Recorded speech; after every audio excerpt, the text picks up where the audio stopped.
Hello everyone, welcome to the Boleyn Lounge and another Tuesday talk show. No Mick this week, I'm afraid. He's been held up at work, but I'm pleased to say Budgie is here with me. Thanks, Budgie. Thanks for joining me, mate. How are you?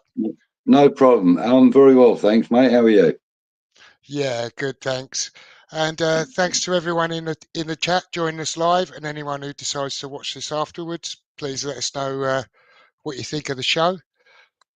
And we'll talk about Saturday's victory against United, Budgie. And whenever there was a game of two halves, that was it, wasn't it?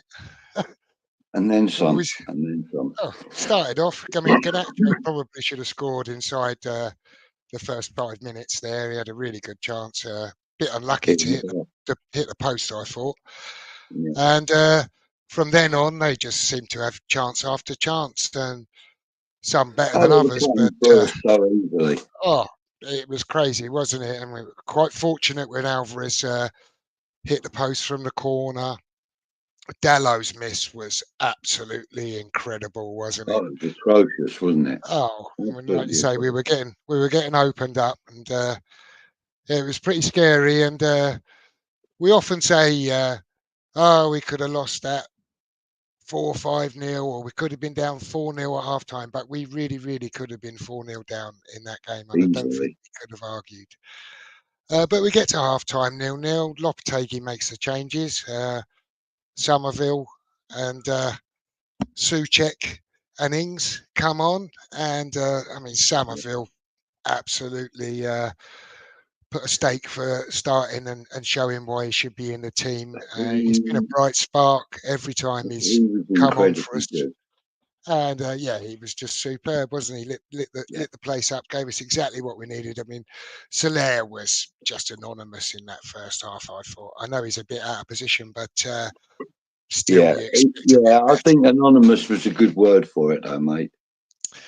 Yeah, but second half comes and we kind of really seized the momentum that they had in the first half. We got it in the second half. We didn't cut through them, I don't think, quite the way that they cut through us in the first half. But we created a couple of half chances, didn't take them, and then the goal comes. Bowen does what he does, bursting into the box, cutting it across. I mean, Ings scuffs his shot, and Somerville's there to tuck it away at the far post, and then we just seem to retreat. And much like we did last season, go into a shell. They came on to us, and within a few minutes, another scrappy goal, really. I mean, they've got a corner. Alvarez has gone off with an injury, so we're a bit of a man light, sort of half defended it, and it's gone out to the other side. Ball's come back in, free header at the far post across the goal.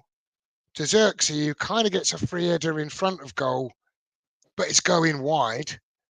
And then Casemiro ducks in and steers it into the net 1-1.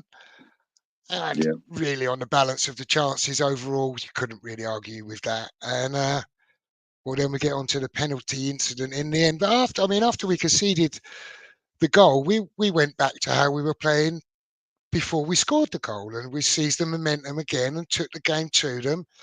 And I wasn't sure about that penalty, I must say, but I've seen the replay, and I don't know what all the fuss is about. I mean, it's a stone wall, isn't it? Absolutely nailed on. What do you reckon, Budge? I probably would go so far as to say, Jeff, that it was contentious but justified. Well, I think you've got your. There was enough there. There was enough there for a number of referees to have called that. Well, I'll be interested to see what the guys in the chat think. So give us your views on it. But for me, I mean, I was struggling to see how. And if the on-field decision had been penalty immediately, perhaps we could be making the argument that, oh well, it's a bit soft and a bit for VAR to bring it back and get him to look at the screen. I was astounded, I have to say. In this days of yes, there was holding, but it wasn't for a sustained enough period, so therefore no penalty. That wasn't much more than a coming together in the box. But hey ho, we'll take our luck. We've had enough bad luck against and bad decisions against Man United. Bowen, against many teams, mate. yeah, You know, and steps up and absolutely dispatches that penalty brilliantly. I mean, what a good penalty that was. yeah. Wins the. We're all Yeah. happy, and I mean, credit to Onana, he went the right way at the right height, I just think, slightly late. yeah, I Yeah, think if Bowen doesn't put that right in the corner and strike it as well as he does, there's every chance Onana saves that. yeah, But the penalty is that good; he's it's got that good. no chance. No Mm, chance. What a brilliant strike it was. But I it mean, that's really sort is. of my quick slant on the game. If there's anything you want to add to that I've missed, please stick it in there, or Um, any particular talking I mean, points. with Somerville's goal, you rightly mentioned the scuff shot from Danny Ings, and but I actually watched the build up quite closely because I thought, well, what happened there then? And I look, yes, it was a scuff shot, but I actually believe that had he had contacted with that, the way he was shaping up to, I think that was a goal anyway. I got, I think you you're know what I right. I mean? I think if got he connects with it confident. properly, he scores. But Yeah, um, he doesn't, does he? but I mean, he we're doesn't, taking the mick out of Antonio. If that was and Antonio, we'd be laughing. unfortunately, Somerville's got that presence of of mind, and See, he gets to it, he gets it, gets it into the back of the net. He gets his first goal, senior goal for us. Everybody's happy, included him. You know, we're all happy about it. I think it's an incredible achievement for the lad already. And let's just hope that it has started off a run of games for him for a start, and that he can keep up this high intensity in the Premier League that he did in the Championship last season, because we all know how good he was in the Championship. We've heard, we've been told, we've seen, the numbers and the stats, and we're beginning to see it. I mean, the goal aside, the moment he came on, he made a difference. well, I'll You be know, honest with you, Badgie. I mean, Spurs aside, where I don't think he influenced the game that greatly when he came on. But let's be honest, I mean, it was hard for anyone to really influence that game at that stage. But every other time we've seen him, I think he's been bright. I mean, he's worked hard and he's staked a claim for him to have a chance. yeah. And I don't know about you. I mean, lots of people were saying, "Oh, he's going to start Soler over Somerville," and I was a bit, "No, surely not." And I couldn't believe it when he did. But I mean, he surely can't start Soler or Paquetá or anyone over him now. He's got to have earned his starting berth, hasn't he? One would hope so, Jeff. I mean, the thing is, I've that I've been quoted as saying, and I quite openly admit that I've said, in recent days that we can all see what's needed as fans and viewers. We can see what's needed. It's a shame that a man who's paid in excess of £5 million a year can't see it. And it Well, I was mean, we rushed, say actually. things like that, don't we? It's easy from the outside. I mean, Yeah, you but look at yeah, the what I Tadibo was going to say, situation. what I was going to say was, though, Russ quite rightly said, look, we only see what we see. what they want us to see on video and what we Yeah. see on the game day. He said, we don't see really what goes on behind closed doors, who works hard, who doesn't, who shows, who doesn't. And he's right, Yeah. But, the point I'm trying to make is that it's all very well that we would like to be able to say, oh, surely Somerville must start now because of, what we've seen from him. Like I said, we don't see the everyday thing, I mean, he could be, like a fraction of what Lopetegui actually wants from him. Just, he could be a mile away from it, though. I get what you're saying, but I think let's say, take Somerville's case. We've seen what he's done when he has been introduced, when he has played. And, we've been pretty impressed with it, relatively impressed with it, arguing that he should start. And we've seen the alternatives in that position. And I don't know what he could be seeing in training can be keeping Somerville out of the team. Whereas what I was about to say about the Todibo situation is we were all screaming out for him to be playing. Where is he? Why ain't he playing? All the conspiracies about the 5 games and we have to send him back and all that nonsense, right? And I was saying from the beginning, I think it was down to fitness. Turns out it was down to fitness. Todibo's come out and said he managed me in the right way.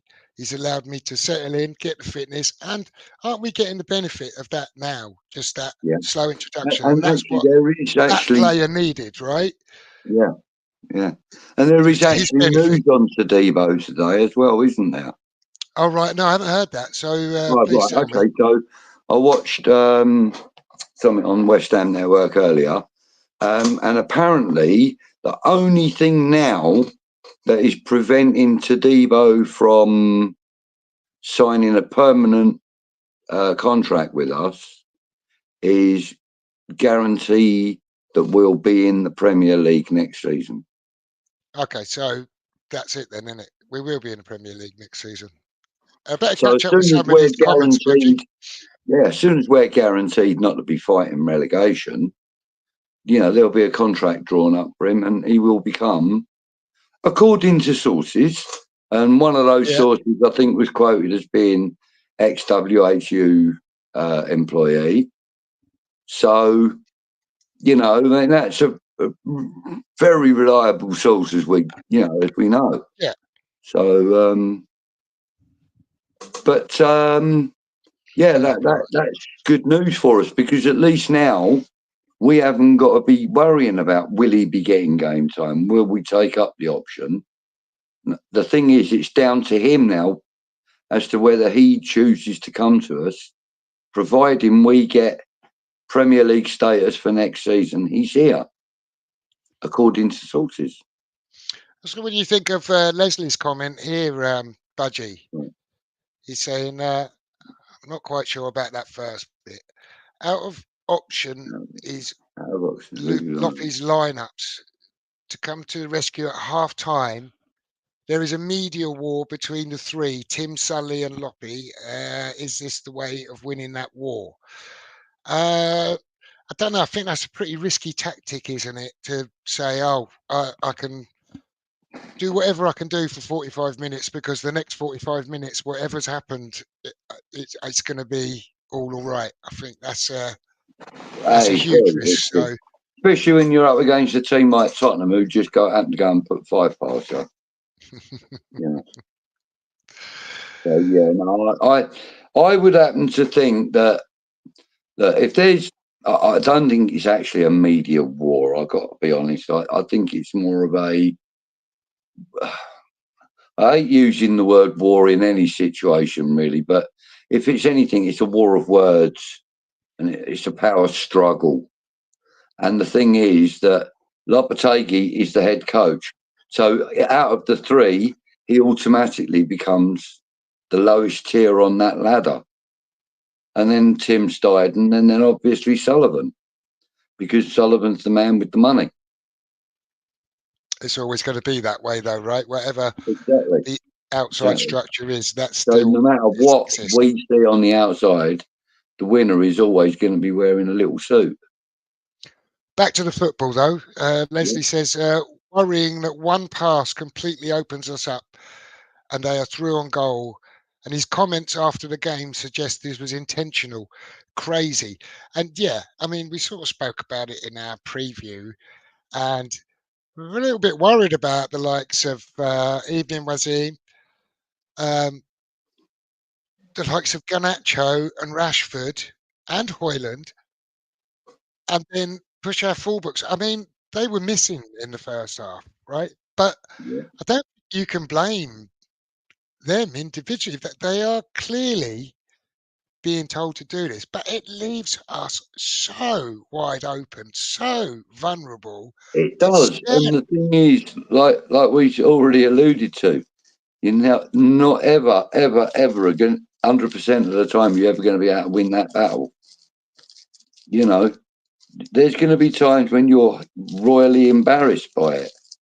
So we can't afford to be doing that and taking that on as a regular tactic.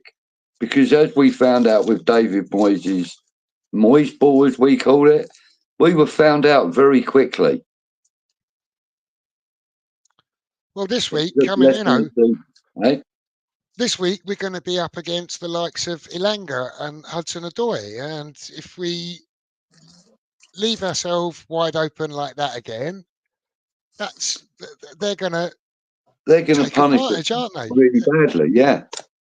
And yet, on the So, other side of the scale, if we play the game that we did up until the point of scoring the goal in the second half on Sunday, if we can play like that for 85, 90 minutes, we'll have the game tied up quite easily. well, I don't know about that. I mean, we were much better second half, but I think that was a lot to do with the midfield. Yeah, And Antonio's blowing out, right? So yeah, he's finished by the time he was changed. yeah. But I mean, the it's, thing I is, mean, we don't. Somerville, by the way, lit the place up. So let's not Yeah, overlook that. But what we, Suchek I coming think, in really made a difference, right? yeah. I mean, I think that we don't actually need, not for this particular game, for Nottingham Forest. I don't think we particularly need a very mobile, very strong bull of a man up front. I think we need a clever striker. And I think Danny Ings fits that bill. All right, okay, he's not everybody's choice, I know. But he's very clever and he can get himself in positions and he can backtrack if he wants to. You know, but the the thing is, we need a clever striker. And if we were playing the likes of Kudus and hang on, how many games has Kudus banned for?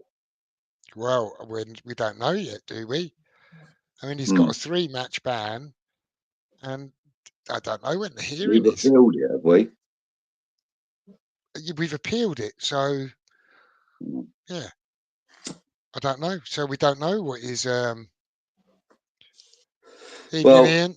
even Thanks if for he's coming not in again. available, I mean, we've got Jared Bowen on one side. We could have Somerville on the left hand side. Paqueta can go in the middle, or failing Paqueta, we've also got Luis Guilherme, who hasn't really been used as yet. Who's a very quick, very forward thinking, very good with his feet player. Young, I grant you, and inexperienced in the Premier League, I grant you. But maybe, just maybe, somebody with a little bit of something about them might just be the tonic against a team like Nottingham Forest, you know, with the likes of Hudson Odoi and, the other fella you mentioned. We've got Elanga. Elanga, that's him. Chris You know, Wood's on fire, and he always scores against us, right? he's a tricky little player. You know, Yeah. against anyone, he's tricky. You know, yeah, I think the one thing that most people would say about Elanga is that he's Evening, finishing rate Colin. isn't very high. Good evening, Colin. Good evening, everybody in the chat, by the way. Thank you for joining us. Thanks for your comments. Yeah, I think we need to be on the front foot a little bit more against Nottingham Forest, otherwise we're going to get punished. Yeah, I mean, we'll come on to Forest. Fabianski's going to keep his place, I guess. We speculate about the team going out to Forest, so you'd think Fabianski would keep his place, would you? Yeah, yeah. I would He had hope so. a I would super hope game, so didn't he? because look, he displayed on Sunday what we've been lacking in the goalkeeper since Areola has been less commanding in his box. Fabianski stepped up and showed us what we've been missing, really. I thought he was incredibly good at that. You know, he pulled off a couple of lovely good saves. He Saves did. that you would expect him to save because Uh, we know the the save strength of from the him. header was really good, wasn't it? Yeah, incredible. You know, I mean, like as good as the one from Areola that time in the Europa League when he was going to his left and the ball went to his right. Can't Well, remember that's a what game sort that of was. spectacular reaction save that Reactions, which is something you like. You need, Ariola makes them, right? We know he makes them, and you're impressed with it every time he does it. yeah, But if you see Fabianski making that save, 39 years old, with those reactions, pulling off that save, oh, top drawer, hats off to him. That was of course. superb. And I mean, the fact is that he actually helped to keep the Keep it scoreline the way flawless. it was. Good evening, careful. Yeah, so back four probably stays the same, I should think. Yeah, Don't see any I'm reason not to so sure change it. about Mavropanos starting, but he didn't do a bad job.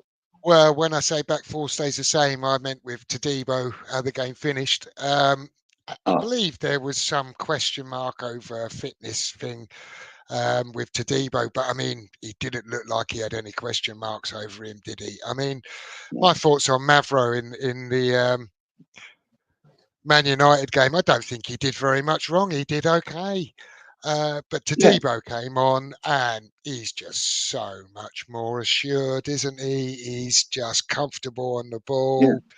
He just, he just looks so much better than Mavro. So, So barring it's any like fitness having a issues, 30-year-old Ogbonna back, isn't it? yeah, well, I don't know if Ogbonna was ever as silky as he looks. I might, yeah, you're right. Yeah, he is a bit smoother with the ball and that, isn't he? Yeah, Yeah. He does look like a yeah. bloody good acquisition. Really good. Let's see what Flawless has said. I'm sure it's going to be positive after our big win on Saturday. He says, I didn't cheer any of the goals. We was lucky. Floppy got lucky and still needs to go. I was sitting block 109 and was swearing at Floppy. But we were a little bit lucky Yeah, uh, yeah, in the first half. I don't think we can deny that whatsoever. And we've openly admitted it. I don't think anyone would argue. But we weathered the storm. They didn't take their chances. That's their lookout, right? yeah, And we got over the line, needed a dodgy decision. We will need to play like we did in the second half at Forest. We don't necessarily have to play as well as that for 90 minutes, but we can't perform the way we have in the 45s that we're because our bad 45s are awful, right? Truly yeah, awful. yeah, yeah. And it's been quite a theme in our style of play, even for the last sort of 18 months, 2 years. Have a great 45 minutes and then have a lousy 5 minutes, or vice versa. Have a lousy It's one very and then a West great. Ham, though, isn't it, Budgie? Yeah, yeah, For as long yeah, as I can remember, we've been like that. yeah. I mean, and the only times I've really been sort of like surprised with our 90-minute performances have been in some of those great European games that we've witnessed over the last few years. In some of them games, you could not doubt the commitment from every player on the pitch. They were at it. on, like, like when we beat Sevilla 3-0 and those games, they were completely at it. And I suppose it went from having a great start in that particular game, because in the games that we had a good start in, we finished well as well, Yeah, we had one or two quiet moments during the game. Of course you do. But in general, like the effort levels were right up there with the best, Flawless is saying Alvarez and Souček protected that back four in the second half, and we didn't leave gaps and get exposed like we did in the first half. People need to stop the Souček hate. Yeah, I mean, Souček, when he's in the team this year on the performances in the main, is on merit. I don't argue with that. Others might, and that's their opinion, and who am I to criticise them? But I don't argue. I do think Souček's in on merit. I was surprised Souček wasn't playing on Sunday, if I'm honest. But yeah, that's not his choice, right? Yeah, and like you said, if you want to give out prizes for like consistently performing and that, Souček's right up the top there, right up the top. You can always rely on him. I like him. I've always liked him. And, I've always liked Soufal. Yes, we have upgraded on Soufal, but it's great to know that he's still there, ready to provide his bit of magic when needed. I'm finding myself a little bit concerned here, Budgie, because I'm agreeing with Flawless tonight. And he says, we haven't got the players to play this high line. For fuck's sake, stop pushing AWB forward. And I tend to agree with that. And the one thing about AWB, he carries the ball up the pitch brilliantly. He gets us up the pitch. Soufal used to get the ball, look up, look for a ball down the line. Wan-Bissaka carries it down the line. Mm-hmm. I just wish when he was approaching the final third, he just lays it off and just kind of. That's what he does best when he goes forward. He's laying it off to someone. Here's the thing: when he does get around that 18-yard box, his touch turns to shit. There's been several times where he struggled to play like a 5-yard, 10-yard pass around that 18-yard box.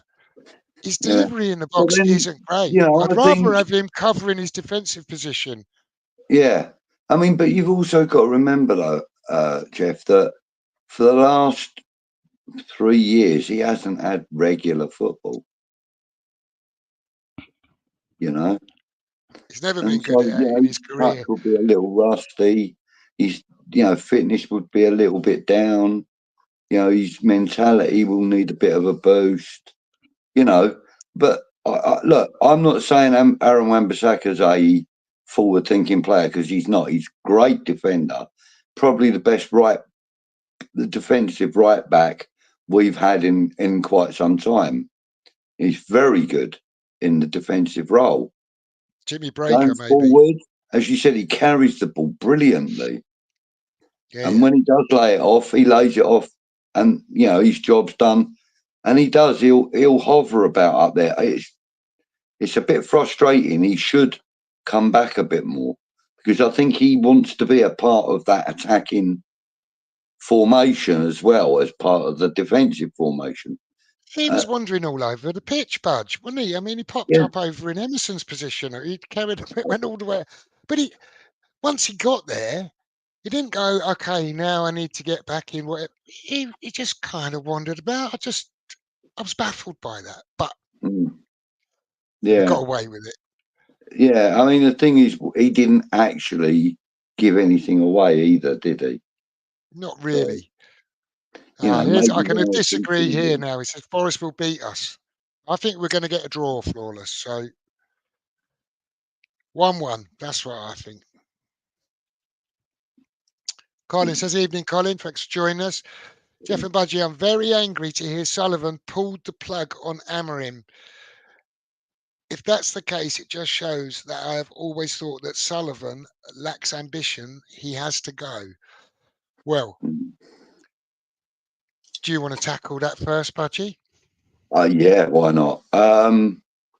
thing is, I've read conflicting reports on that story, and because I don't know any of the facts myself, I am relying on other people's information. So, to the best of my knowledge, the way it sort of works is there's a story that Sullivan's pulled the plug on the Amorim deal for whatever reason, probably money, if I'm honest with you. Yeah, I agree.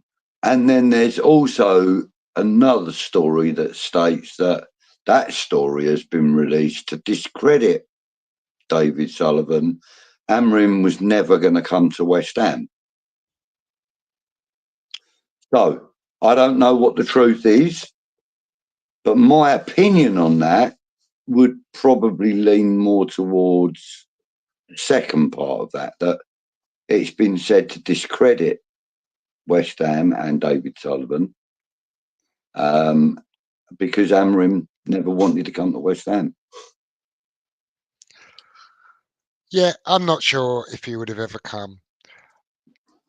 I'm pretty sure Sullivan would not have paid what it would have took to get Amorim out of Sporting Lisbon and all of his staff that he wanted to bring.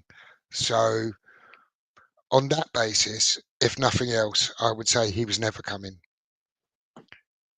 Yeah. And whether he actually wanted to come or not, I don't know. Who knows? I mean, another version out there was he was all ready to come, but he didn't want to work under a sporting director. But if the sporting director is the one who's identified him, gone through the process to present him to the chairman, that doesn't kind of. So enough. There's always anomalies in all these stories. Depends what version you want to believe, right? Yeah. And I guess what fits how your feelings on, you go, yeah, I'll accept that story more readily than another one. But I think the truth is Sullivan was never going to pay for him. If he wanted to come or not, I don't know. Yeah. And that's the basis of my belief in what I said, that he was never going to come anyway, because Sullivan has never had, I don't think in his history at the club, has actually paid for anybody to come out of a contract.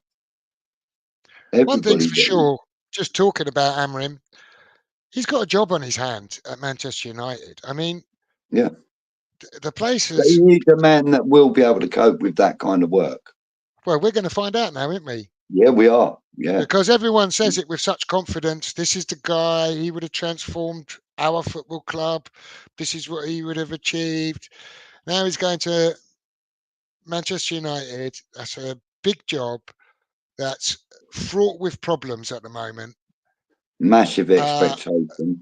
Massive expectation. A bunch of players that are good. There's good players there, but there's some that I've seen off a few managers, and I think there is a bit of a problem in that dressing room, and he's going to have to deal with that element as well. So it's going to be really interesting to see how he turns out at Manchester United and how successful he turns out to be. And if he does turn out to be successful there, my God, he'll have earned it, and he will deserve all of the plaudits that he gets. Yeah, yeah. Flawless is asking to remind him who got us those European nights. I've got no problem saying it, Flawless. David Moyes. David Moyes, and hats got off us to into him. Europe We and had took those European nights. No problem. years under David Moyes. I do think it was the right time for him to move on. For his sake and for ours. I make no bones about it, but I wasn't part of the crowd that wanted to hound him out of the club with pitchforks and torches or anything like that. I don't agree with those that tried to really, really discredit all of his record and all of his achievements. I think he deserves to be respected for what he done for our football club and what he achieved for our football club. And I think it was the right time for a change. remains to be seen if that was the right thing or not. But I'm happy to say thank you, David Moyes, and on he goes. No Yeah. problem for me. Thank you, David Moyes, and good luck with whatever you choose to do in Yeah. the future. That's how I see it, mate. You know?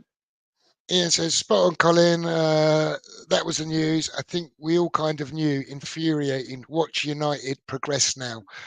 And perhaps they will, Ian. You know, like I say, we are going to find out. And I am really intrigued to see how he does get on. By the way, don't forget to like the stream, everybody. Leslie's asking Flawless what his opinion is on Ten Hag, and looks like he may have responded here. So, Ten Hag, Man United was too big for him. He's not a bad manager. Well, I mean, he did a really good job at Ajax. They played great football. It was part of the reason he was recruited at Manchester United. He recruited half of the Ajax team that he had. Maybe that's a bit of an exaggeration. But he didn't produce anything like the football that he did at Ajax. So it was very all the players. very confusing.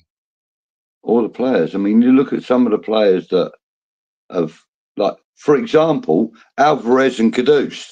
We got both of them from Ajax, and they've worked under him, you know, and they've spoken very highly of him, both of them, you know. So, yeah, no, I don't disagree with that at all. You know, he's never been considered a bad manager, just given the wrong job. Yeah. Flawless says AWB can't cross, but he's good at carrying the ball. And I find myself agreeing with Flawless once again, which is, you know, worrying because I could get myself in trouble here, make myself unpopular. He had the second worst loss rate in games, and Moyes was number one. So let's not have him back. Grateful for his time, but no return. Yeah, and I think both lots of fans would say that, wouldn't they? Well, I'm not sure Man United fans would be quite as grateful for Moyes' tenure as we might be, but neither sets of fans, I think, wants to see him return to their football club. But I don't feel any malice towards him. No. And, you know, I think that, you know, there's a good chance that he may end up back at Everton one day, you know. And if he does, you know, I'll fully congratulate him, you know, because he was great manager at Everton, you know. And I do. I honestly do wish him well. But I just don't believe that he's got any unfinished business here. I think I agree. he's achieved everything he could and wanted to achieve here. You know. Yeah. And let's be honest, we won that European trophy. I'm not one of the put it down. We would have won it running a bath, or it's third rate trophy, etc., etc. I'm delighted. It's one of the best nights watching West Ham in my life, right? Yeah. So I'm forever grateful for that. The only British team to have won that competition. Yeah, and we weren't the best team on the night, but we won. That's what we did on Saturday, right?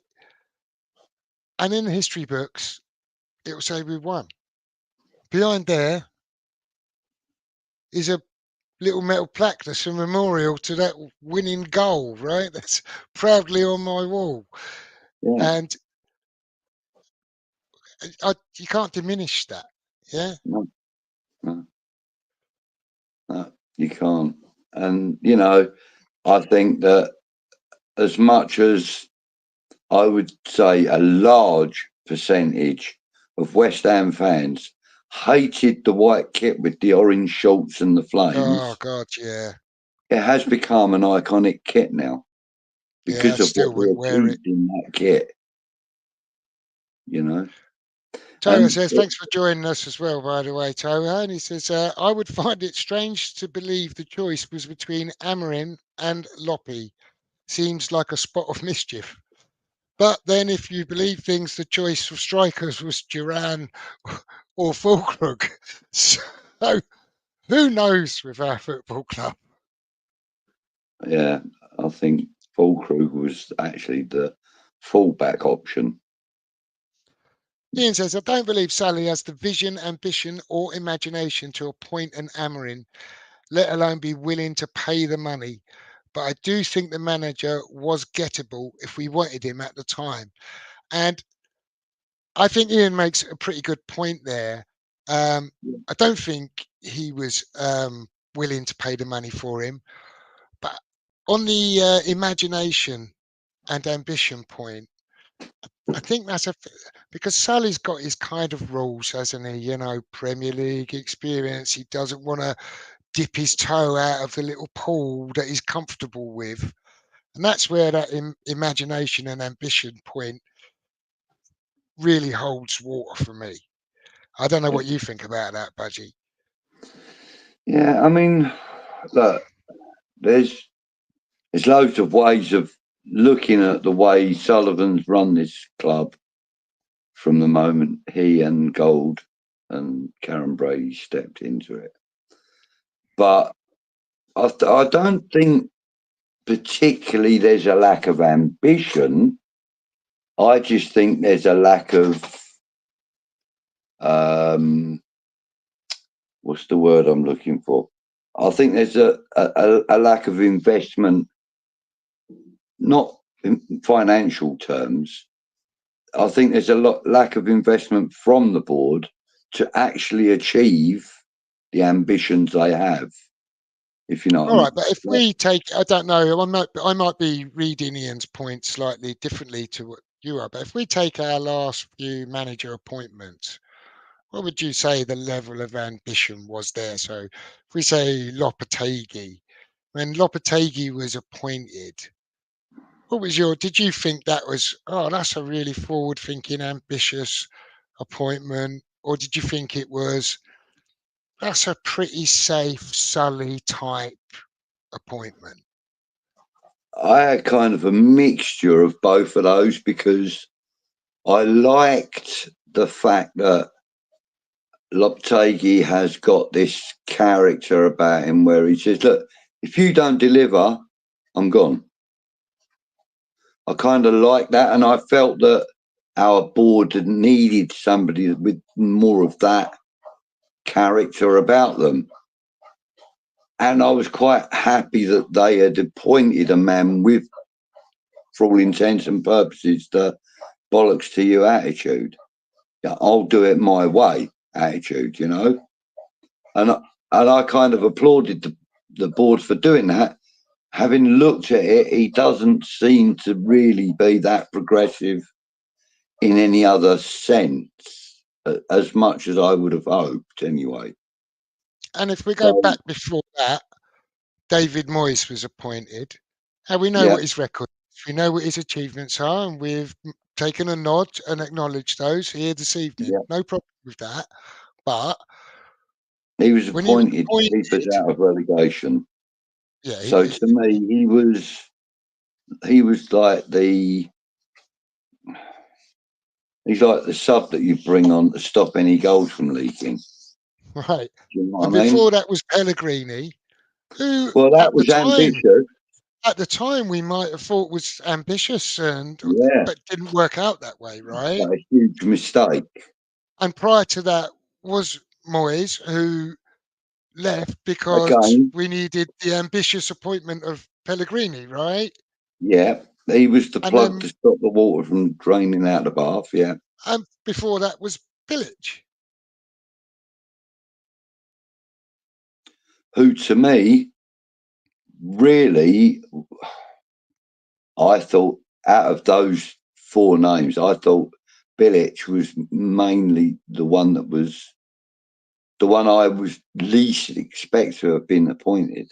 Actually, But if we go through that list of those managers, we go back to Ian's point about imagination and ambition. There's not a lot of imagination or ambition attached to a lot of those appointments, is there? no, no, not at all. So Even Big Sam weren't really. Well, ambitious or full of yeah, imagination. there you go. The list I goes think on, you know. I think the only one that really was kind of shooting for the stars a bit when they appointed Zola. I loved the idea of them appointing him. I thought it was great, and I thought we could do wonderful things because he was going to be magic like he was when he had a ball at his feet.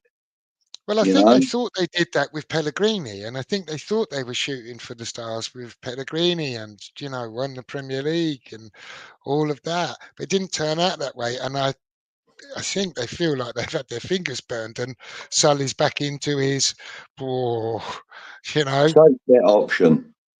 yeah, don't stick your toe out of the pond. You did that once before and you didn't like it, you know? Yeah, yeah, yeah. I reckon that. I reckon that you're right. I mean, when you look at their tenure, in fact, it wasn't even them that brought in Zola, so it was before their time, wasn't it, Zola? But when you look at it, yeah, the only one they did do was Pellegrini, and they realised that compared to a lot of these managers that have won the Premier League, compared to them, he was a fraud. Really, to be fair, he won Leslie with says he another thinks name. uh, he thinks Starton had lined up Amarin, but Sully had lined up Loppy. Only one winner, the dreadful Munchkin, and you kn- that could well be the very simple version of it all. That could Who be. knows? That could be. Yeah. Flawless says, not the right thing. We look bad under this fraud. I know you're not a Loppy fan, Flawless, and that's fine. You're entitled to your opinion. Um, Keep it respectful. That's all we ask. yeah, but he's okay. He hasn't said anything Mm, wrong, made any mm. poor comments or anything in here this No, not evening. at all. Not at all. But what I Continue would to keep say it is, respectful. we have seen pockets of better football under Lopetegui. Yeah. The problem Yeah. is we don't see it for sustained periods, and it's very hard to see. Oh, look, this is what we're actually trying to achieve, and picture this is how we're trying to play because there doesn't seem to be any great the the pattern we seem to have is knock it along the back until you run out of ideas, knock it over the midfield, let Suchek, Antonio, or whoever's running the channel compete for it, and then go from there. Yeah. That's the pattern that I see most regularly, Yeah. Yeah. and so it's not very inspiring, is it? No. So No. when people are saying about Lopetegui and saying he's a fraud or the football's not much different from Moyes, you can see their arguments, and if you're trying Of to, course. to defend Lopetegui, there's not really strong. You haven't got a strong base to come from and reference points to go to. Go, oh, yeah, but this, but that. There are some. So he gets criticised for his use of subs, but we criticised our previous manager for not using the subs appropriately early enough in order to influence or change games. This manager's very happy to use subs. It's often levelled to him that because he doesn't know his starting lineup or he's tactically made errors, and some of that I think has elements of truth to it as well. Mm. But But then there's also the way of looking at it that you don't get a car with 7 gears and only use 5 of them, you know? So if you've got the opportunity to use 15 or 14 players or whatever it is now, why not use them? yeah, and it's a squad game, and we've got Exactly. a better squad now. We've got a better bench now than we did last year. We've got a bench that you look at and that you might want to use some of those players. Yeah. It's And not then full you've up got with goalkeepers or academy players now. and those players need their minutes as well. And then when we do need them to come in and play 90, they're ready. and they're Yeah. integrated in the team. So let's see. It's still early, right? If we'd have lost this weekend, there'd be panic stations now saying we're a quarter of the way through the season and we're in a relegation battle and all the rest of it. We've fluked 3 points, really. Yeah. Yeah. We played well But second half, also, but though, Jeff, we wouldn't be seeing the headline that Lopetegui's been dismissed either. no, we absolutely wouldn't. I don't believe. Others might think differently. Um, but we've said week on week for the last few weeks, these next 4 games, the Spurs, United, Forest, and Everton, little run of fixtures leading into the next international break will define where our season is going. Yeah. We've picked up 3 points this weekend. Brilliant. We needed them. We really did need them. But we need to go again this weekend, and we need to pick Yeah. up points We this need a weekend. minimum of 2 points from Nottingham Forest and Everton. Yeah, A I'd like to minimum. think we can go to Forest and get a point. I'd like to think we'll beat Everton. But Forest are flying at the moment, and Everton have picked up. So Yeah. there's no walkovers. No. No. But I think the minimum requirement is a point from each game. Yeah. Yeah. And that'll put us, a bit meh. But Where are we at the probably, moment? 15th or something, isn't it? I think we're 13th now. Are we? Yeah, if we were to win our next 2 games, right? Yeah. And if we'd all be getting, I wouldn't say excited, but we'd all be starting to look and go, oh, maybe we can get European football. Maybe it's not gone already. Yeah. Yeah. In the same way, if we When you lose look our at it, next 2 games, we'll all be going, it was a flash in the pan, and we were really lucky against Man United. He's learnt nothing. We've been torn apart, and it's about time he went, right? It's like fine lines, right? yeah. I mean, there's 2 ways of looking at it. And it's either, oh God, there's a quarter of the season gone already, or come on, relax. It's only There's a a third, quarter of the season, yeah, you yeah. know. And and I would imagine all of us are guilty of both of those emotions because we're West Ham fans. We're kind of brought up with this kind of dilemma every year. You know, this is Well, nothing new to us. one of the things that we did want different from Moyes was, we wanted a bit more excitement and a few more thrills, and it hasn't been extremely pretty, but I think the games are a little bit more exciting. I mean, I think that game on Sunday looked like 2 mid-table teams kind of playing a game out, really, in Yeah, the yeah. large part. But I imagine if you're a neutral and you watched it, it might have been quite enjoyable to watch, but we don't watch it as a neutral, do we? No, no. So it's a bit torturous for us. Yeah. I mean, the thing is, like a lot of us want change automatic, straight away. We want instant change, and that just doesn't happen in No. football. The only way that happens in football is if it's negative.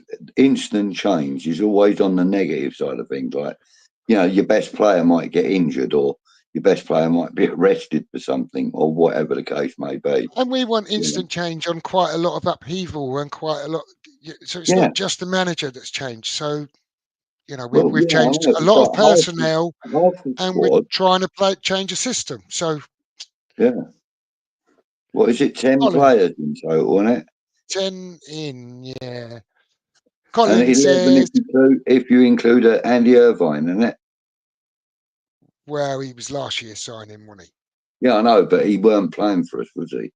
No, he was out on loan, but he Yeah. was registered to the So, club. yeah, but it was like a new signing to us. But not around the first team squad. So I take your point.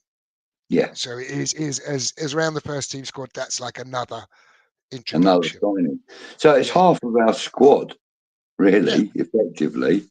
Yeah. That we've got as new players this season, which can be great. you know, and like we're not really going to see a lot of like the likes of Killarney and well, we haven't seen an awful lot of Somerville, you know, but I that's think the point building. I is, believe that is building. I do believe that's that's a stone that's gathering moss on the way, you know. yeah, I think the thing is, if we'd have introduced 11 players, integrated them into the team with a new manager, a new Yeah, style of playing, a new ethos, new philosophy, and it had all gone well, and we were flying, this guy really would be a genius, wouldn't he? And guess what? I don't think he'd have been out of work for the last 18 months, and I don't think he'd be at West Ham, would he? yeah, yeah, yeah, mate. I mean, he's an average coach. Colin says here, play 3-1-4-2, Fabianski, AWB, Tadibo and Kilman, Alvarez as a sweeper, Somerville left wing, Soucek, Soler, Bowen right wing, Antonio Ings up front. Love to see much more of Guilherme.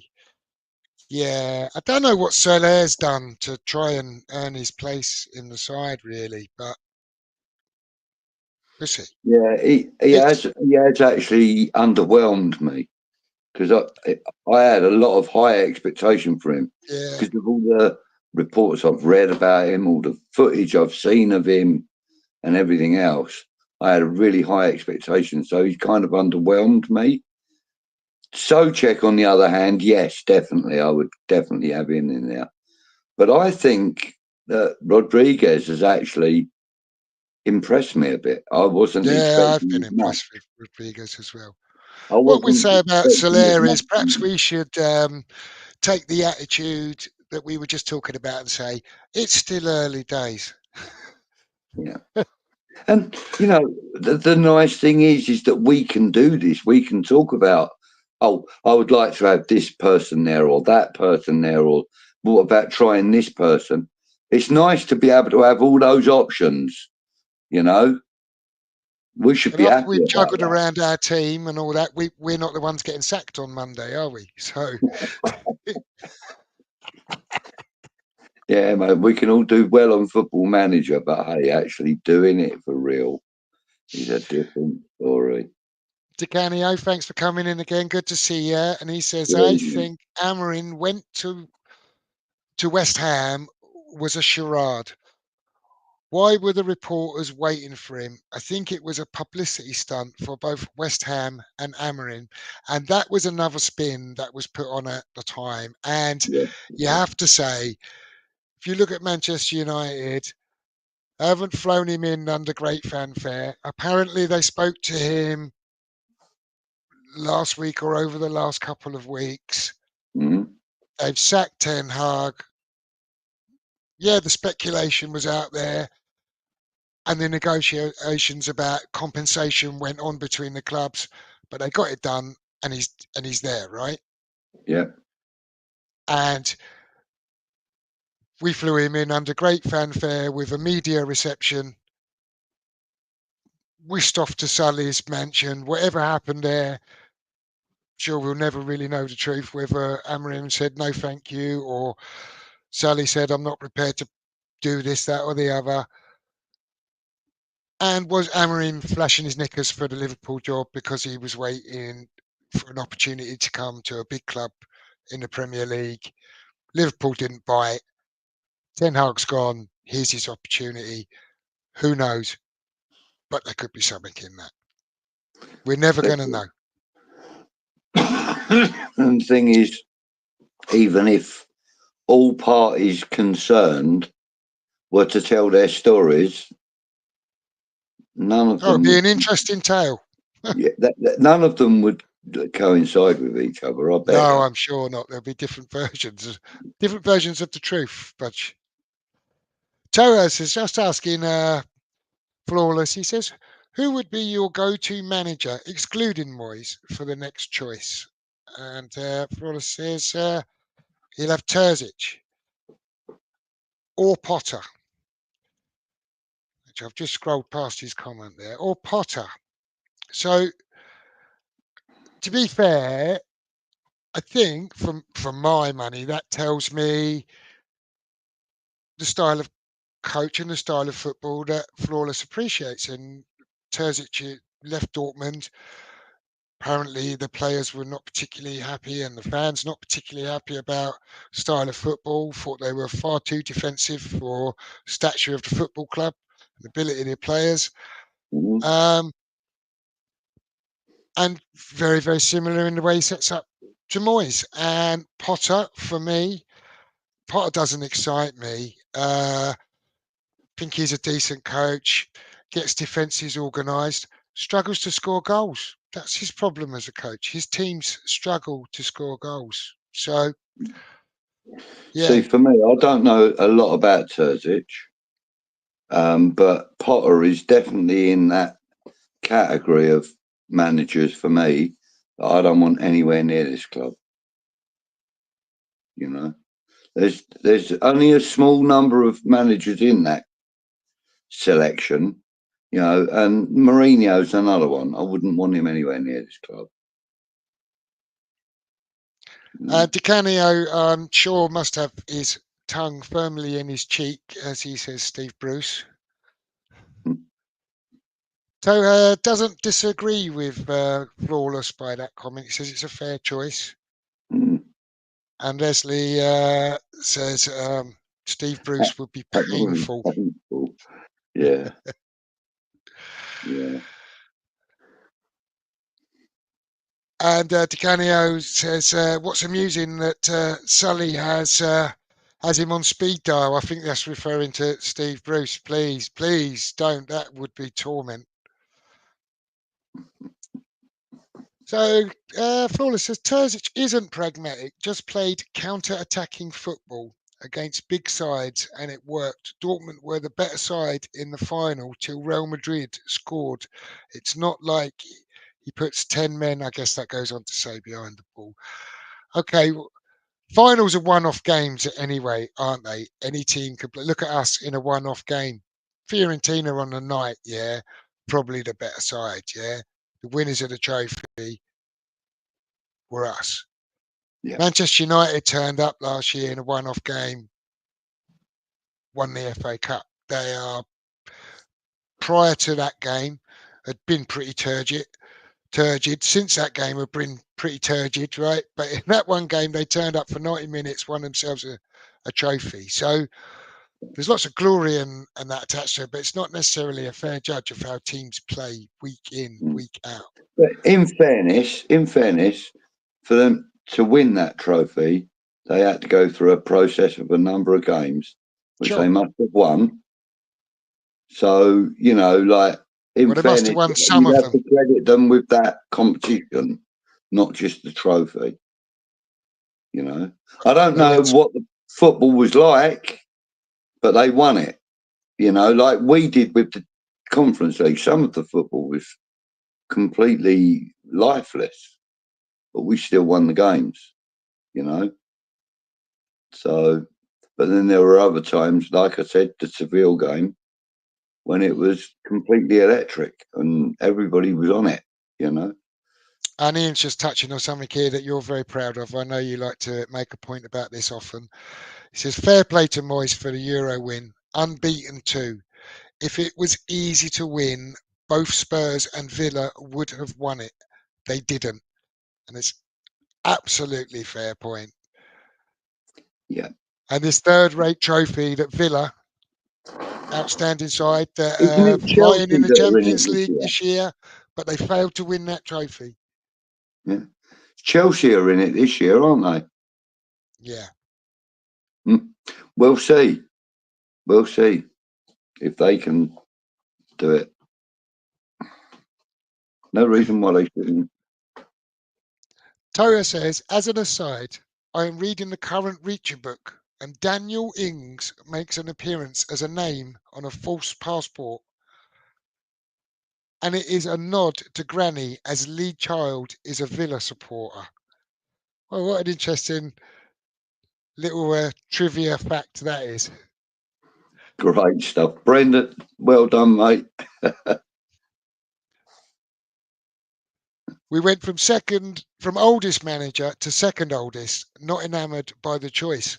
Equally, we went from second oldest squad in the league to actual oldest squad in the league as well. Yeah. Danny Ings coming into his prime, West Ham years. We love a pensioner up front. It's true, we do love a pensioner up front. Yeah. And we've got a choice of them to choose from, really. Well, one of them's injured. Breaking news: Carlton Cole's back in January. Colin says, gents, good win, but we were very lucky. Man U did not have the shooting boots on. I am not getting carried away. We cannot play like the first half against Forest. I still say the sooner Loppy goes, the better. And that's fair enough, Colin. You're not a fan of Loppy or his tactics, and I can understand it. I mean, we criticised the way he leaves us open with our fullbacks, and we've got again the weekend.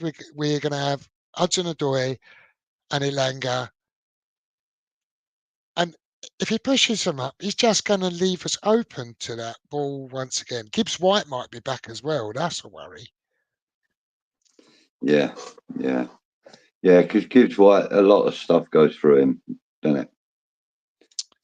Yeah. Flores One of says, the Moyes, best, for me, our best manager, gave me the best moments. The fans hounded him out. Now look at the mess we're in, thanks to the supporters. Okay, well, I'd qualify that to say Moyes was the best manager in the Premier League era. I think that's probably true to say. Um, some may argue against that. maybe in his lifetime, if you like, Jeff. Is give him the best moments, Yeah, i.e., the Europa win, and there's a generation of fans who weren't around the last time that we won a trophy over 40 years ago. So that's completely understandable. yeah. And the fans hounded him out. I don't know if they hounded him out, but there definitely was a section that tried to. I would concede that. Uh, Yeah. whether Sullivan ultimately listens to what fans want or sections of the fan base want, I'm not so convinced. Like I say, I think it probably came to a bit of a natural end. Mhm. And I think Stuyton would have wanted Moyes gone as much as those Yeah. fans that wanted him And I gone. think David Moyes has actually said on camera, like in an interview, that he's not bitter about leaving West Ham. He feels that he had a wonderful time at West Ham, and etc., etc. And he doesn't say that he felt like he was hounded out. He felt like it was his time to leave, to move on Yeah. to other things. Oh, and yeah, we're a bit behind on the comments probably. Yeah, Flawless yeah. just I did pointing out actually that, correct myself a yeah, little bit later on, didn't I? you did correct yourself, yeah. And Leslie says he did not want Loppy and he has not surprised me with his style of play. Want an early Xmas present and get rid now. And I mean, it's fair enough. And I do think there's plenty of fans who have not been especially, well, maybe not inspired when he was appointed, not been happy with what they've seen, not seen enough to make them feel like they don't want to change. And I think you have to respect that. If he turns it around and he's still here at Christmas and West Ham suddenly look very, very different, we're playing in a different way and we're churning out results for fun, I'm sure some of these people who have not seen the benefits of what he may bring now may change their mind on it. Or they Mm. might be entrenched. And I think that's the thing with the Moyes thing in the end. People were very entrenched about Moyes. There was big division, unhealthy, I think, within the club. Mm. And I think those that perhaps You've now got to feel remember Loppy also out, that Lopetegui has won the Europa League. not for us though, No, not for so I us. don't care. Win it for us. He'd be a hero. Yeah. Well, he hasn't had a chance to yet. No, He's but you only know what been I'm in the saying, job Budge? 5 minutes. People are What, worried about what what I'm he's doing saying here. is that he went to Sevilla, and the only time he lost that winning streak was when they faced us. Sure, but I'm just saying, I think that perhaps people aren't as entrenched. I think maybe people can be persuaded. If Lopetegui suddenly, if everything clicks and the football's better and the results come, I'm sure people will go, oh, do you know what? Actually, we'll give him a chance. Mm. I'm not quite Loppy out. I'm not on the get rid of him. We desperately need a change. Um, Mm. I think we should be a bit further along than we are now, and there are things that concern me. Yeah, of But course. I'm And, I'm open to giving him that's longer. perfectly healthy, though, Jeff. That is perfectly healthy. I have concerns myself, right?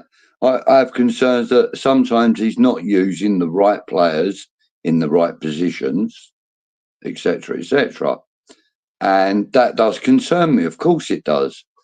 But a new squad in a new club, under a new, well, not a new regime, but we've just started the head coach and director of football thing for real, a new system, if you like. It's a lot to take on. It's a lot to take on. Yeah, And yeah, it does take I time. believe that we've got to give him some time to get his feet firmly in on the ground with us, you know? I do think he does need to start improving quite quickly now, though. Yeah, of course. He's got to show the club and everything that goes with it, including us fans, that we're not going to have to worry about relegation, that we're on a upward curve or an upward slope, and we are making our way up. That's what we want to see. We don't expect to finish in Europe this year, or I don't. No. I don't expect us to finish in Europe this year, barring an FA Cup win, which is unlikely, but not outside of the realms of possibility. Yeah, it could happen. Who knows? Yeah. I mean, 2006 championship team, weren't we? When Yeah. we got to the final. So,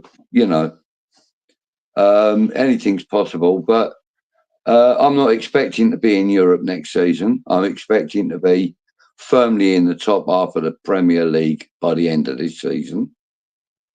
Anything less than that is a failure to me. Firmly in the top half. What do you Yeah. say that? What's firm 10th? 10th, yeah, 10th or upwards. Okay. I believe that we have got the players and the ability to be in the top 10 come sort of January, February time and sustain it.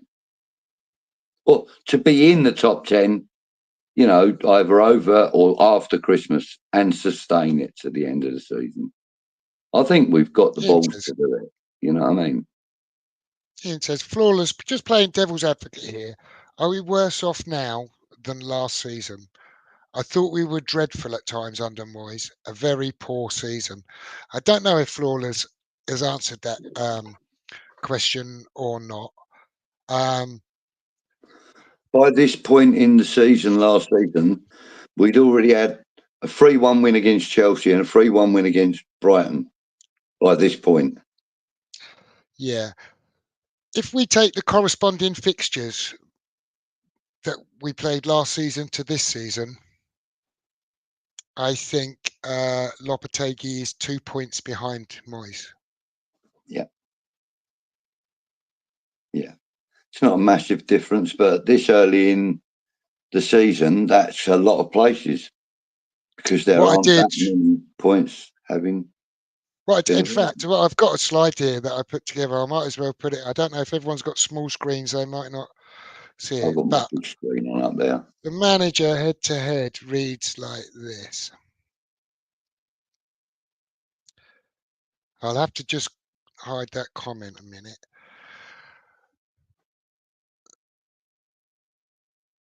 Now, I should have changed those points. Sorry. I didn't do that when I did it, updated it. So 13 points to 11 is what it would have worked out. Right. Including the Manchester United game. And goals scored against goals conceded, but they're both on -4. That might be the old one. They might be on -2 now. I'll update that because I wasn't planning on using that tonight, but because that question came up, I knew I had a slide for it. But basically, there's 2 points between them, and Lop is behind on the scale. Flawless says, lads, what's your thoughts on racism? Did you see them Real Madrid fans racially abuse Yamin Yamal, and he's only 17? That's not nice for a young kid to witness that. That's awful. I didn't see it. I don't know what happened, but it's not acceptable. These lads are in their place of work, and they're not there to be abused. I mean, we say that we're fans in stadiums, and sometimes we shout abuse, but I think the days where racial abuse was an acceptable thing within football stadia are long, long gone. And good job too. I think it's dreadful. I don't know what the consequences will be, but I hope they get punished. And just in addition to that, I'd like to say that not just racial abuse, any form of personal abuse, would be equally dealt with, because I think that nobody goes to work to suffer abuse from anybody, really. And that includes, and I hate to admit it, but that includes all the officials too. Yes, of course we can tell them, Jesus, you must be blind, you didn't see that, or whatever, blah blah. But it's the personal, digs at them. I think that needs to be taken out of the game. Colin agrees with you. He felt Zola should have been given time by Sully when him and Gold took over the club. Yeah.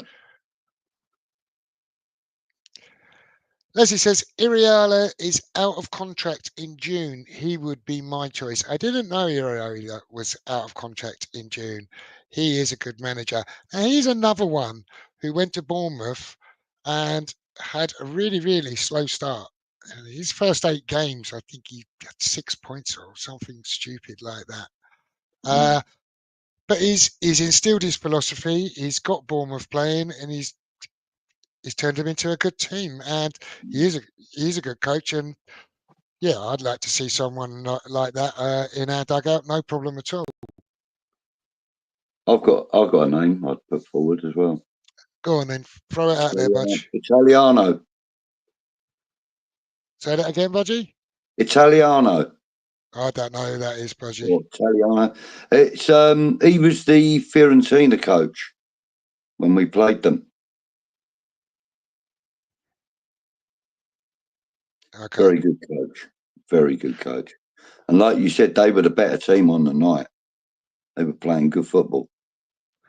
And Toe has just responded to Flawless and the comment about racism. He says, shameful behaviour, be careful.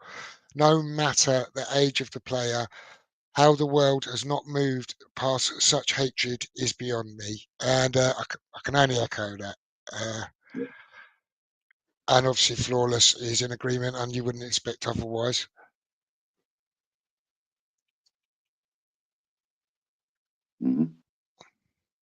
Everton are doing well. They'll beat us and we won't get anywhere near Europe. Well, I tell you what, a couple of weeks ago, I would have been fairly confident about beating Everton. But I think they've really picked up. And I think it'll be a tough game, but I think we should get over the line. I hope. Flores is saying, Ralph, I don't agree. We don't have a better squad. Soler is crap. Rodriguez is slow. Guilherme isn't ready. Kudus is our best player. Rest are probably average. Well, I think Kilman's a really good addition. I think Tadivo's a really good addition. AWB arguably could be the signing of the season for us if you consider the money we paid. I agree Guilherme isn't ready. Doesn't mean he won't be a good signing in the future. Rodriguez is slow, but actually his performances have been pretty good. And Somerville is a shining light when he's played. So, and we've got the Iron Brew Iniesta, like you said, now in the squad, who we didn't have last year as well. So, I do agree with you on Soler. He's been very underwhelming so far, though, Flawless. And Leslie's put it in very Agreed. simple terms. Racism equals unintelligent wanker. I Don't need to agree. say any more than that. Tim has wasted money. Get rid. Flawless says, I think there's perhaps an argument that he possibly has. But it depends again what version you want to believe, doesn't it? Do you want to believe that Steiden has full control, or Sully decides ultimately, or they all get one pick each, or whatever other version is out there? So hard to pick apart, I'd say. But I think he probably is guilty of wasting some money because Fulkrug, I'm pretty sure, is down to him, and he's not looking a very astute signing at the moment, is it? No. But then Colin's we have a asking. striker that does look astute. Yeah, no. Colin is asking, do we think Thomas Frank will be a good appointment, even if Loppy was to get 2 wins? I would and always have thought he is not the manager for me. And Colin said previously he's clearly not a fan of Lopetegui. And he's looking beyond him already, and prospective managers who he'd like in the dugout. Thomas Frank is another. I think he's a decent coach. He's done a great job at Brentford on pretty small budget in the main. Would he do better for us if he had a bigger budget? I don't know. It's quite possible he would. Who knows? But with Tim Steiden in place, would that matter? Would the budget matter? It's just the quality of players that he has, isn't it? Well, that's it. The tools that he's given, So presumably, if our budget is bigger, then we would provide him with better tools. At least that's the theory, right? Or we bigger might tools. argue, yeah, or bigger tools, yeah. And Flawless says AC Milan protested against Floppy. Our fans should have done the same. They did protest against him. However, I don't think, is it Fonseca that ended up going there? I don't think he's doing too well at the moment. But still, would Sully have listened? I don't think he would have. Well, he didn't listen. There was a petition, wasn't there? There was. Didn't get much kind of weight, though, did it? No.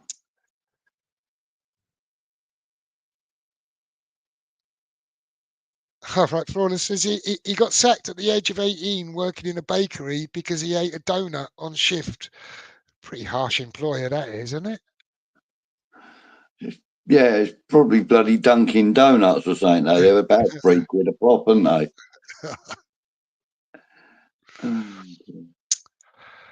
Leslie says, my top 5 choices for manager, Budge, would be Marco Silva, Iraola, Rob Edwards, Messina, and Carrick, and would be happy to move him up the list because of the connection.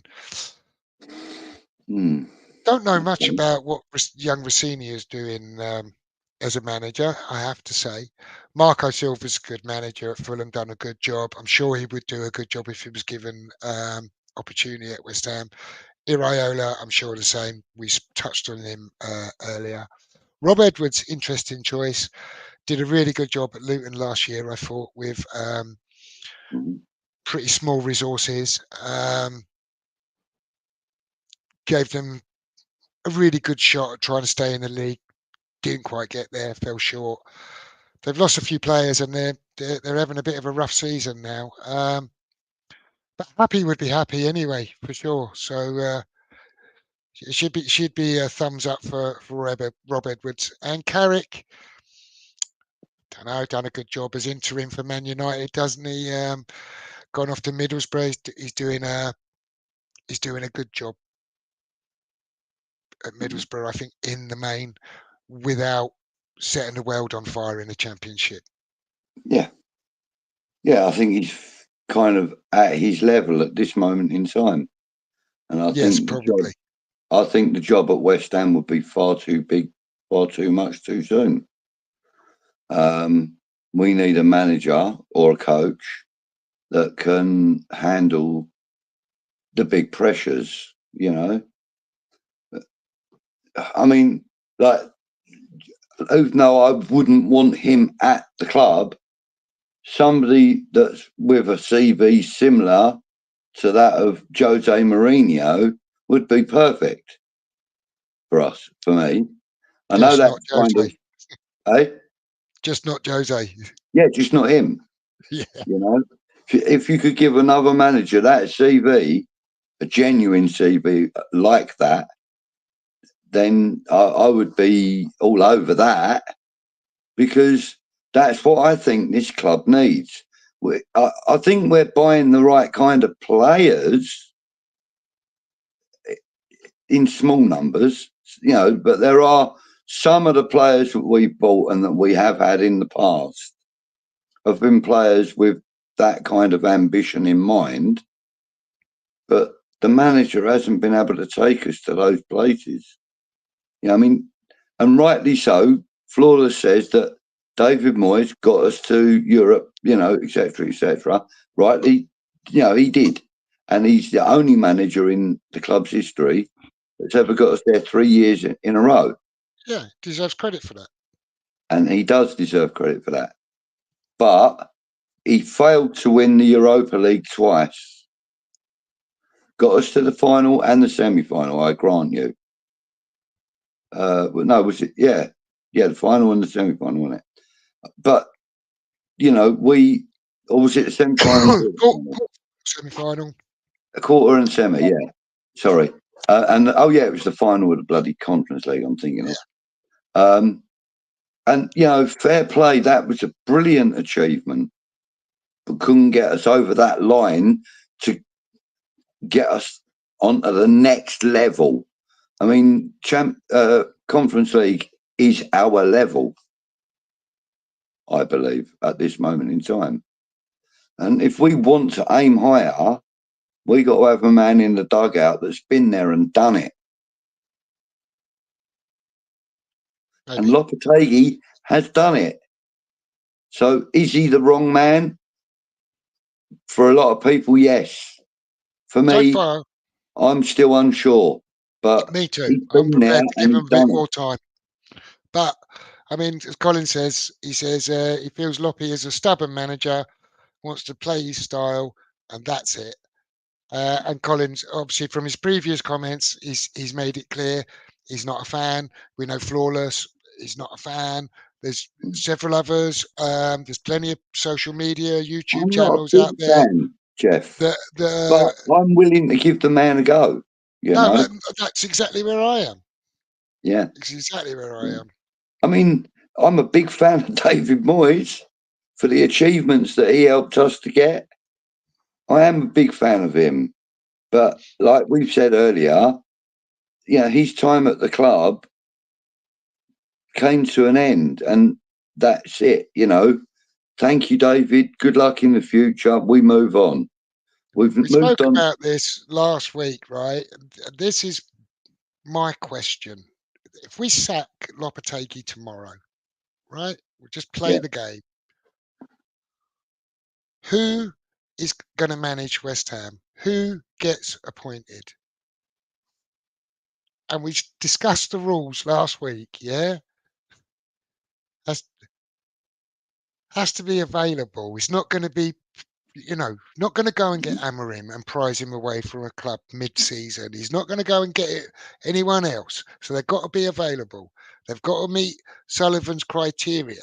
We can throw whatever names out there, but there's a limited list of people who meet this criteria. And people like Leslie's put up there, Potter would not be in his top 50, but it would be in Sullivan's top 5. Yeah. This is the worry. Yeah. It's okay saying people like Southgate. Thomas Frank and Iraola, and they might be good coaches that would do a good job, but bear in mind, Sullivan is not going to Brentford or Bournemouth and buying them out of their contracts. No. So Gareth Southgate would be in his top 5 right now. and Gareth Southgate would be in his top 5. And I tell you what, I wouldn't be surprised if David Moyes was on his list of 5 managers. I wouldn't be at all surprised. I wouldn't be at all surprised if Kevin Nolan was on there either. Flawless says he watched Dortmund a lot under Terzic in the Bundesliga. Dortmund averaged 57% possession. He only played counter-attacking against the bigger sides, and it was very effective. Okay, well, I bow to your greater knowledge because I didn't watch Dortmund, and really, I'm going on the reports of how his tenure ended and why it was reported it was ended. And that's the stories that I've seen. So, Yeah. I didn't watch them. I can't make any great statistical argument or argument of any great knowledge about that. So I'll concede to you, Flawless, but I'm not sure I want him at West Ham all the same. Yeah. Yeah, And thank you, Brendan. That's he's a good avoiding idea, music. mate. Avoiding music. Okay. Balotelli. What's that on Balotelli? I don't know about that.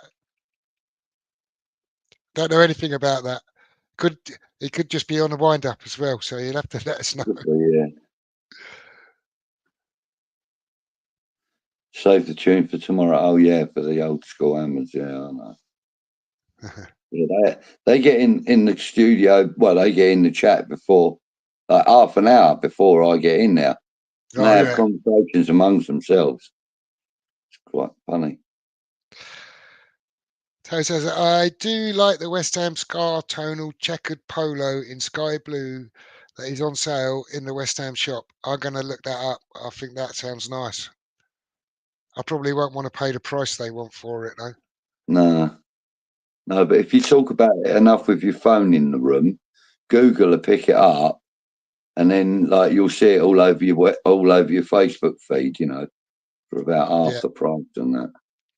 Floppategi is getting us relegated. End off is sad. Do you know what, Flawless? You've done quite well up to now, contributing into the conversation, but you've gone back to we're getting relegated. We won't win another game all season. I am going to have to start winding this down in a minute, mate, because I've got stuff I need to go and do. Me too, because we've been on quite a while. I'll try and catch up with the comments and we'll shoot off, Badge. Yeah. Maresca and Hersler have implemented their style of play, and people think this idiot deserves time. We'll be in the championship soon. Maresca, I will say, has had a different job at Chelsea, but Hersler's come into a very well organised, well-run football club. I think it's helped facilitate him hit the ground and just implement his style of football. Maresca, though, much bigger job at Chelsea, no doubt. Tony, thanks for popping in, seeing us, guys. Good evening, Tony.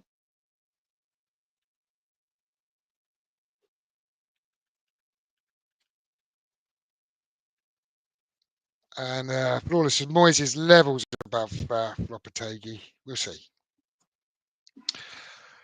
Colin says he never hounded Moyes out. I will always thank him for the European trophy. Feel he should have gone after that win and go in a different direction. Wanted a more dynamic, attack-minded manager. And to be fair, I think that was probably the sentiment of most of the fan base. Yeah. And DiCanio's saying Sean Whetstone has said has confirmed a deal was never agreed with Amorim, and well, Sean has plenty of good information and sometimes not so good, and you've got to pick through the good and bad with him, the same as the rest of them, really. Yeah, of course. Yeah. Guys saying hello to each other. Colin says, for me, feels our best signings, Kilman, Tadibo, AWB, Somerville and Guilherme, good potential. Watch plenty of Brazilian football, plenty more young jewels out there. The rest questionable. I think that is one thing you have to watch out for when you go into the Brazilian market is they're not all gems, even though some of them are quite shiny. Mm. Yeah. Who knows what would have happened if we had 2 good January windows when in the Euro League? I have to agree with that, and I put that all down to Sully. Yeah. On the unemployed managers, Schmidt and Terzic, I did look up on Schmidt as well, but he probably only stays for a year, which might suit us as it happens. Get him in for a year, have an impact, and then get the manager we actually want in place. Yeah. Balotelli signed for Genoa today. Oh, I didn't actually know that. So, yeah, I don't know if he would have fitted in at West Ham, but who knows?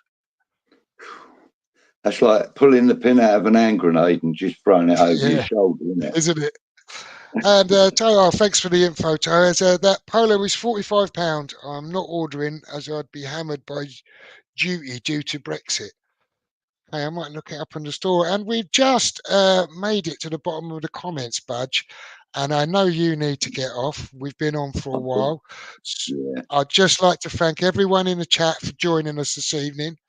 It's been great interaction with you guys. I've enjoyed chatting to all of you. If you haven't subscribed, please do so. Give the video a like if you wouldn't mind. And hopefully we'll see you all next week. And until then, go on, you irons. I don't normally do that, Budge. Take care, everybody. Good night, all. See you next week. To the